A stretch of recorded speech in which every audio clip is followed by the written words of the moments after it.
Jack fountain with Roman architecture jack को निकाल भी सकते हैं, लगा भी सकते हैं। जैक ने दियोचु पेटोचु क्रेज 3 मूवी में देख सकते हैं। जैक को निकाल के hero statue Hrithik Roshan statue लगा के बॉम्ब ब्लास्टिंग सीन इसी जगह पे शूटिंग करते हैं।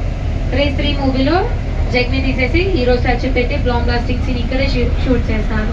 ఇక్కడ చూడండి मल्टी पर्पस बिल्डिंग, एक बिल्डिंग रहता 4 एलिवेशन के साथ 4 मूवी एक ही बार शूट कर सकते हैं। ఒక బిల్డింగ్ ఉంటుంది 4 एलिवेशंस तो 4 मूवीज ఒకేసారి షూట్ చేయొచ్చు।